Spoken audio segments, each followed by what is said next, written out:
जय हिंद दोस्तों। कैसे हैं आप सब। आज हमारी ज्योग्राफी की एमसीक्यू रिवीजन सीरीज के अंदर ये हमारी फोर्थ वीडियो है।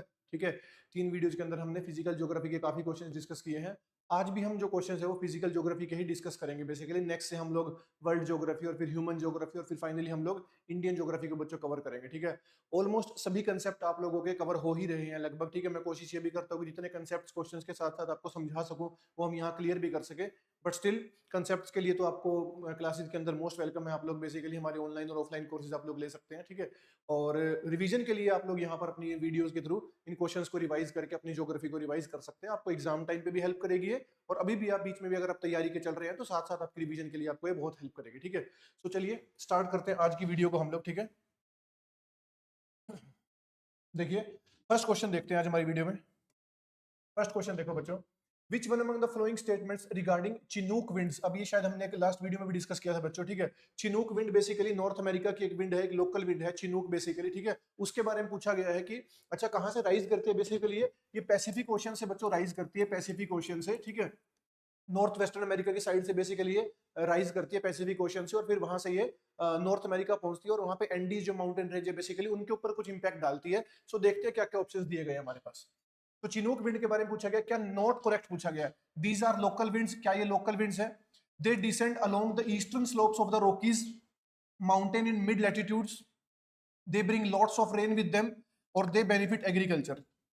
सो देखिए बच्चों, चिनूक एक बेसिकली वार्म विंड है जो नॉर्थ अमेरिका के अंदर चलती है। ठीक है, और पैसिफिक ओशन से राइज करते हैं विंड बेसिकली ये, और ये काफी इंपैक्ट डालती है नॉर्थ अमेरिका के वेदर के ऊपर। बिकॉज कैसे, जब ये रॉकीज के ऊपर चल रही होती है ना, रॉकीज जो माउंटेन रेंज है बेसिकली उनकी रॉकीज के ऊपर, सो रॉकीज का जो ईस्टर्न स्लोप है ना, ईस्टर्न स्लोप, जब ये विंड इसके ऊपर ब्लो करती है ना बच्चों, सो यहाँ पे जो स्नो जमी होती है बेसिकली, जो बर्फ आपकी जमी होती है उसको मेल्ट डाउन करती है बेसिकली, जो चिनूक विंड होती है। ठीक है, तो इसको ना स्नो ईटर भी कहा जाता है नॉर्थ अमेरिका में, स्नो ईटर बेसिकली। ठीक है, सो ऑप्शंस देखिए, क्या ये लोकल विंड है। जी हाँ, ये बिल्कुल लोकल विंड है। They descend along the eastern slope of the Rockies. जी हाँ, ईस्टर्न स्लोप से चलती है ये। ठीक है, उसके बाद they bring lots of rain with them. देखिए ये सही नहीं है। ठीक है, चिनूक विंड जो है वो रेन बहुत ज्यादा अपने साथ लेकर नहीं आती है। ये थोड़ा सा वार्म विंड है, वहां के वेदर को बहुत प्लीजेंट कर देती है। और हाँ, इससे एग्रीकल्चर को काफी बेनिफिट होता है कि वहां के फार्मर्स जो है वो अगली जो बेसिकली बर्फ पड़ेगी उससे पहले ही वो अपना कल्टीवेशन का काम पूरा कर लेते हैं बेसिकली। ठीक है, सो इस क्वेश्चन का जो आंसर होगा बच्चों वो होगा सी। इस क्वेश्चन का आंसर है, ये नॉट करेक्ट स्टेटमेंट है। ठीक है,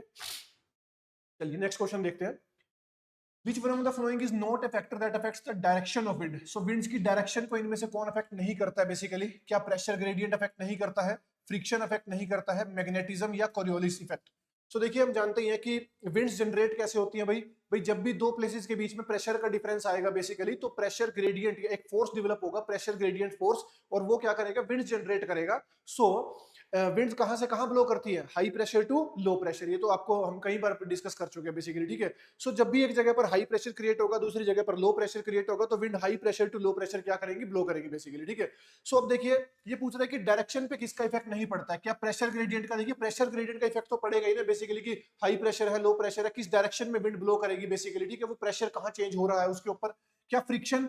अब देखिए जैसा आप जानते हैं कि अगर हम नॉर्दर्न हेमिस्फीयर की बात करें तो नॉर्दर्न हेमिस्फीयर में आपके मोस्ट ऑफ द कॉन्टिनेंट्स है, और कॉन्टिनेंट्स के ऊपर आपको लार्ज स्ट्रक्चर्स बेसिकली देखने को मिलते हैं। तो जब विंड्स इनसे आकर टकराती है तो उनकी डायरेक्शन डेफिनेटली थोड़ा बहुत तो अल्टर करती है बच्चों। ठीक है, क्या मैग्नेटिज्म। देखिए मैग्नेटिज्म से, अर्थ का जो मैग्नेटिज्म है इससे विंड की डायरेक्शन के ऊपर कोई इफेक्ट नहीं पड़ता है बच्चों, बिल्कुल कोई इफेक्ट नहीं पड़ता है। और कोरियोलिस इफेक्ट तो हम जानते ही हैं कि नॉर्दर्न हेमिस्फीयर में कोरियोलिस फोर्स विंड्स को राइट की तरफ मोड़ देता है, और साउदर्न हेमिस्फीयर में लेफ्ट की तरफ मोड़ देता है। ठीक है, सो ये तो हम जानते हैं कि इससे तो डायरेक्शन का फर्क पड़ेगा ही। ठीक है, सो इस क्वेश्चन का जो हमारा आंसर होगा वो होगा C, that is magnetism.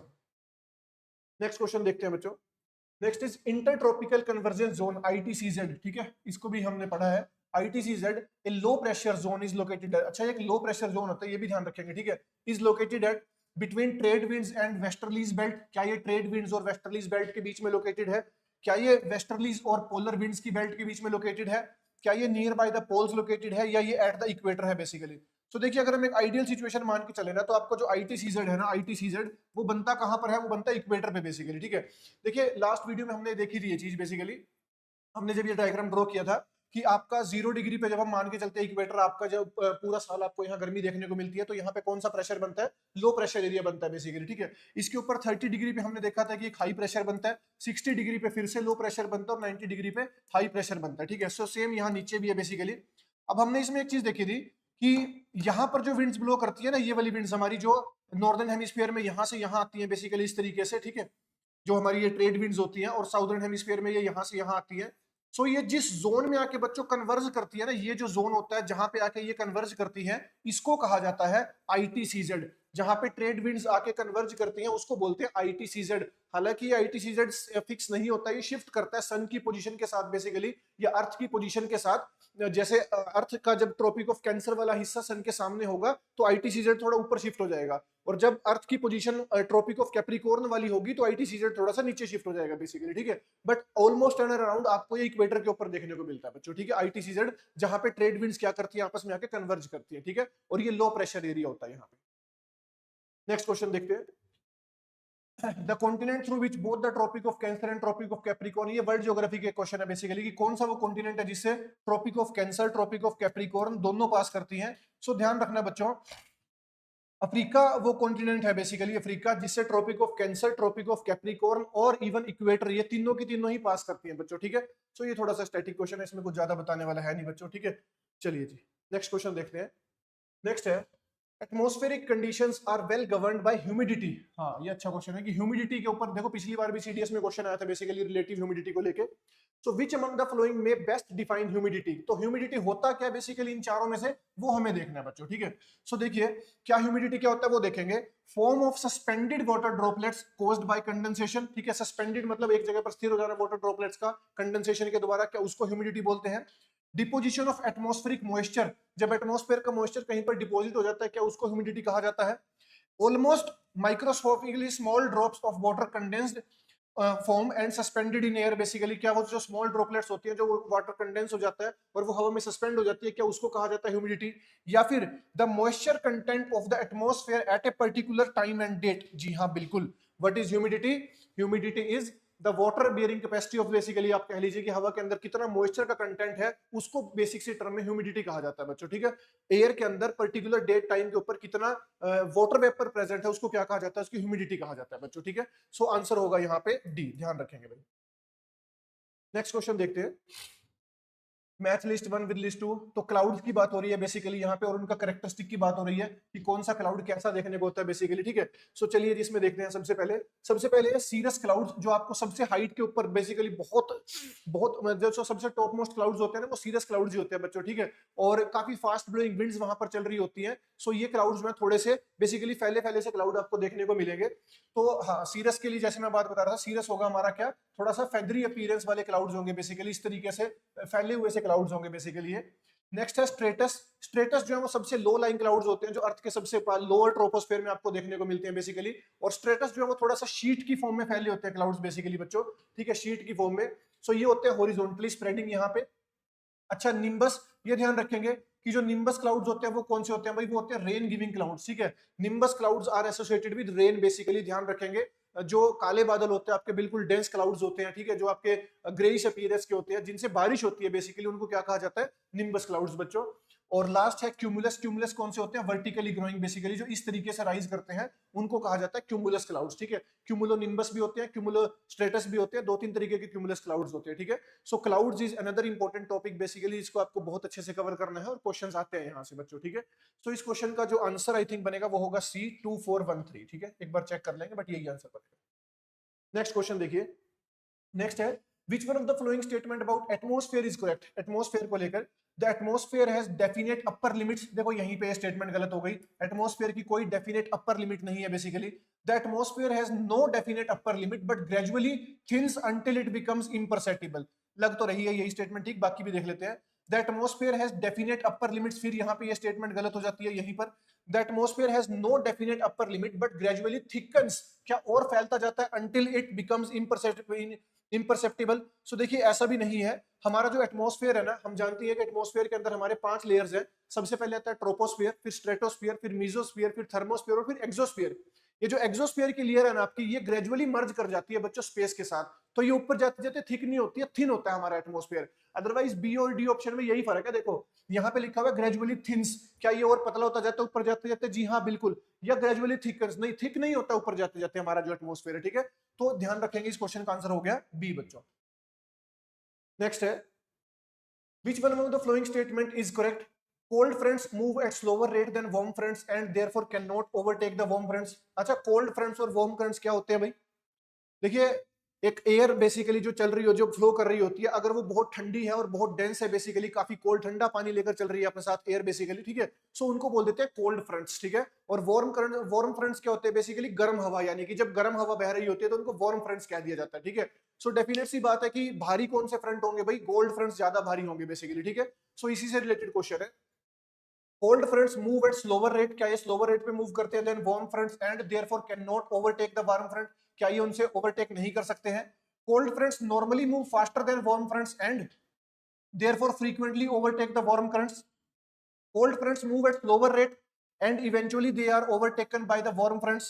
Cold fronts move faster than warm fronts, but they cannot overtake thick warm fronts. तो देखिए जो आंसर है, ज्यादा कंफ्यूज मत होइएगा, क्वेश्चन में काफी चीजें कोल्ड ये बार बार रिपीट हो गई है, ठीक है। तो देखिए जो आंसर है वो है बी आपका।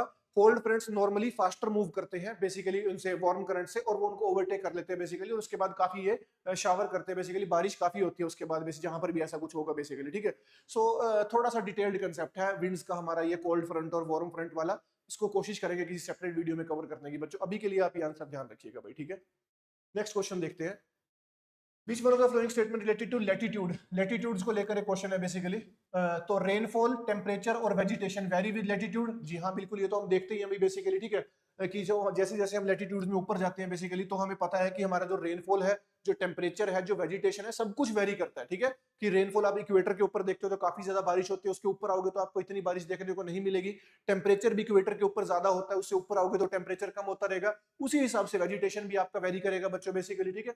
नेक्स्ट देखो, the difference between longest day and shortest day increases with latitude, जी हाँ बिल्कुल।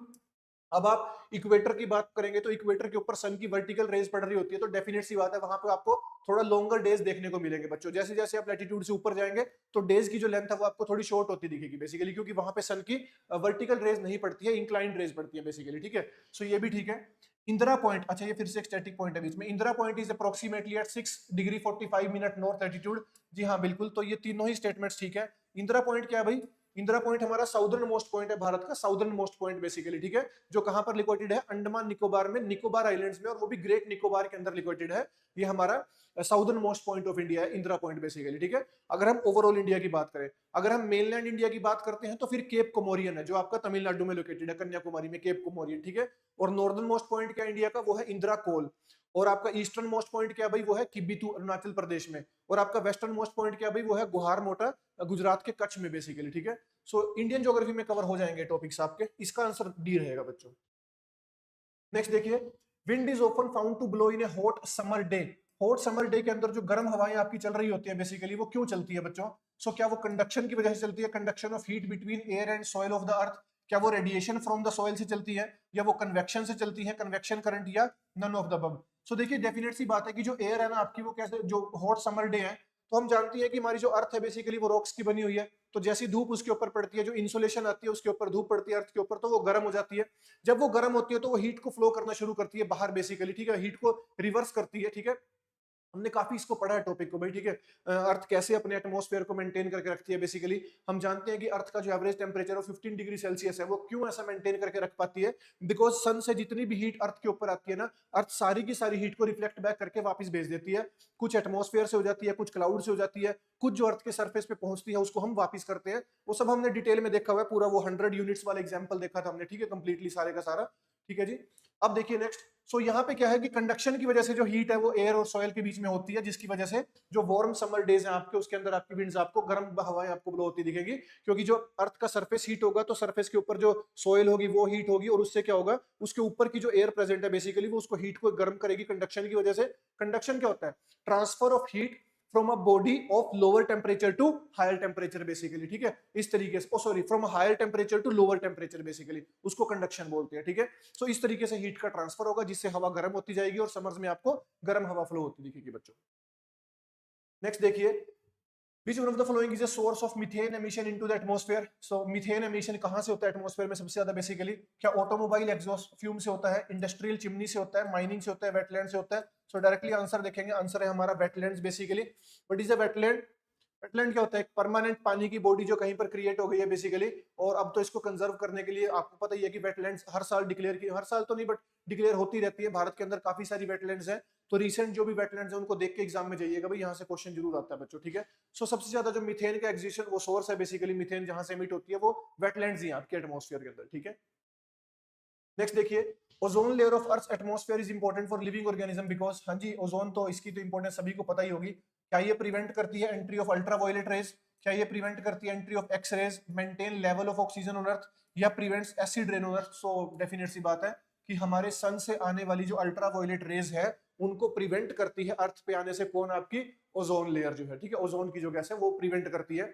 ओजोन गैस कहाँ प्रेजेंट है भाई? तो ओजोन प्रेजेंट है बच्चों, सेकंड हमारी जो लेयर है ना एटमॉस्फेयर की, स्ट्रेटोस्फेयर, उसके अंदर प्रेजेंट है ओजोन आपकी, जहां पे आपकी अल्ट्रावायलेट रेज आके टकराती हैं और अल्ट्रावायलेट रेज को ये एब्जॉर्ब कर लेती है, जिनको अर्थ के सरफेस के ऊपर नहीं आने देती है। अगर वो अर्थ के सरफेस के ऊपर आती है अल्ट्रावायलेट रेज, तो अर्थ के सरफेस के ऊपर लिविंग ऑर्गेनिज्म का रहना पॉसिबल नहीं था बच्चों, ठीक है। सो ये काफी अच्छी वो है। नेक्स्ट देखो, A band of wind wind called jet stream is found. हाँ जी, जो जेट स्ट्रीम्स है हमारी वो कहां पर चलती है भाई? क्या वो लोअर ट्रोपोस्फेयर में है, मिडिल ट्रोपोस्फेयर में, अपर ट्रोपोस्फेयर में है, या होल ट्रोपोस्फेयर में? So answer is upper troposphere. Basically jet streams आप लोगों ने देखी होंगी चलती हुई भाई, ठीक है। Generally west to east flow करते दिखेंगे आपको ये। तो वेस्ट टू ईस्ट जब भी कोई प्लेन चलेगा ना, तो एरोप्लेन चलेगा तो वो बहुत कम फ्यूल के साथ और बहुत कम एनर्जी के साथ अपने डेस्टिनेशन पे पहुंच जाता है। जबकि इनके उल्टा जब कोई चलता है तो उसको काफी ज्यादा फ्यूल और काफी ज्यादा एनर्जी का यूज करना पड़ता है बेसिकली, ठीक है। सो जेट स्ट्रीम्स जो है वो अपर के अंदर चलती हैं, ट्रोपोस्फेयर के अंदर, और विंड्स में ज्यादा, विंटर्स में ज्यादा फास्ट चलती है, समर्स में थोड़ा सा कंपैरेटिवली स्लो चलती है बेसिकली, ठीक है। और वेस्टर्लीज की स्पीड जो है जनरली 140 किलोमीटर के अराउंड आपको एवरेज देखने को मिलेगी, जबकि जो हमारी ईस्टर्लीज होती है उनमें स्पीड और बढ़ जाती है बच्चों, ठीक है। चलिए नेक्स्ट क्वेश्चन देखते हैं। Clouds are result of, clouds कैसे बनते हैं बच्चों? बिल्कुल बेसिक क्वेश्चन है। क्या इवेपोरेशन से बनते हैं, नॉर्मल टेम्परेचर लैप्स रेट से बनते हैं, कैटाबैटिक लैप्स रेट से, या कंडेंसेशन से? So we know very well कि हमारे क्लाउड्स कैसे बनते हैं भाई, कंडेंसेशन से बनते हैं। बेसिकली जब एक एयर के अंदर वाटर मॉइस्चर रिटेन करने की जो कैपेसिटी है वो खत्म हो जाती है, और उसके बाद वो जब कूल होती रहती है तो वो जो मॉइस्चर होता है वो आपका वाटर ड्रॉपलेट्स में कन्वर्ट हो जाता है बच्चों, ठीक है। That is known as condensation. तो उससे क्या बनते हैं? हमारे क्लाउड्स बनते हैं बेसिकली। नेक्स्ट देखिए भाई, which one of the following is a local wind that blows out from Siberia? Siberia से कौन सी विंड ब्लो करती है? क्या वो बोरा है, पुर्गा है, मिस्ट्राल है, या ब्लिजर्ड है? सो डेफिनेट सी बात है कि इस रीजन में हमारी जो विंड ब्लो करती है दैट इज पुर्गा, ठीक है। सो इस क्वेश्चन का आंसर रहेगा पुर्गा। ये लोकल विंड का क्वेश्चन है, ये आपको हम मैप्स के थ्रू हमने ड्रॉ किया सारी की सारी विंड्स। इनकी डायरेक्शन भी बहुत इंपॉर्टेंट है कि कौन सी विंड से डायरेक्शन से बेसिकली ये ब्लो करती है, और ये वार्म विंड है या कोल्ड विंड है, ये सब हमने कई से अब तो वीडियोस में भी डिस्कस कर लिया, लास्ट वीडियो में भी इसके क्वेश्चन थे बच्चों, ठीक है। तो इंपॉर्टेंट टॉपिक्स हैं, प्लीज इनको रिवाइज करते चलिए। और कुछ स्टैटिक क्वेश्चंस है, कुछ बेसिकली आपके कंसेप्चुअल क्वेश्चंस है, तो हर एग्जाम को टारगेट करके मैं क्वेश्चन सेलेक्ट करता हूं, ठीक है। और इसमें कई सारे प्रीवियस ईयर क्वेश्चंस भी होते हैं, तो आपका लेवल भी वैसा बना रहेगा जैसे क्वेश्चंस आपके एग्जाम के अंदर आते हैं बच्चों, ठीक है। तो इसी के साथ आज की वीडियो को हम खत्म करते हैं यहीं पर, ठीक है। Till then stay safe, thank you, bye bye. और प्लीज इनको पढ़ते रहिए क्वेश्चंस को। जय हिंद, जय भारत।